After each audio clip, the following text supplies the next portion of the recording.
I made sure we have 600 million doses of the mRNA, not of either Johnson & Johnson and or AstraZeneca. So there's enough vaccine that is basically 100% unquestionable for every single solitary American.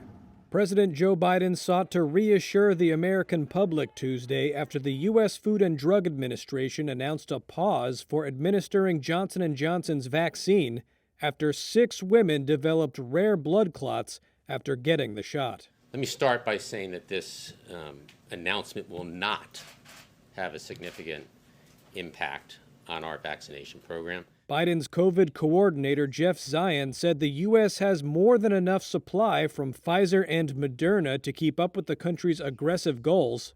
Top infectious disease official Anthony Fauci said the J&J pause is likely to last days or weeks after the 6 women between the ages of 18 and 48 developed rare blood clots after getting shots.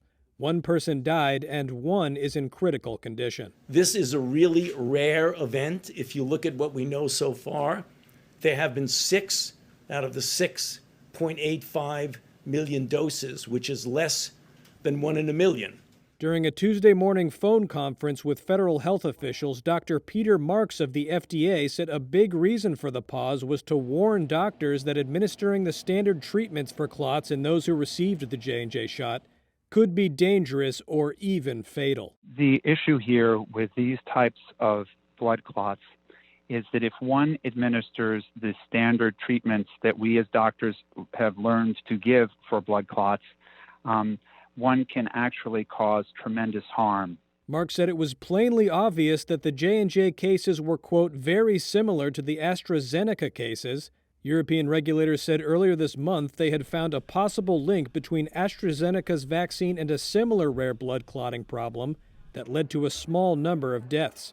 And while Marks, Fauci, and several other health officials stressed that the risk posed by the J&J vaccine appeared to be extremely low, and that there had been no reported blood clot cases related to Moderna or Pfizer shots, some health experts expressed concern that the FDA's announcement could contribute to vaccine hesitancy.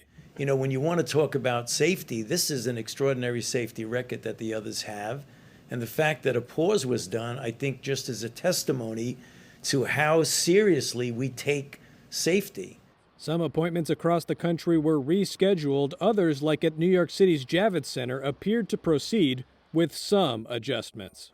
I saw the news about it getting kind of revoked, so I called and I asked, and they said you can get the Pfizer vaccine instead.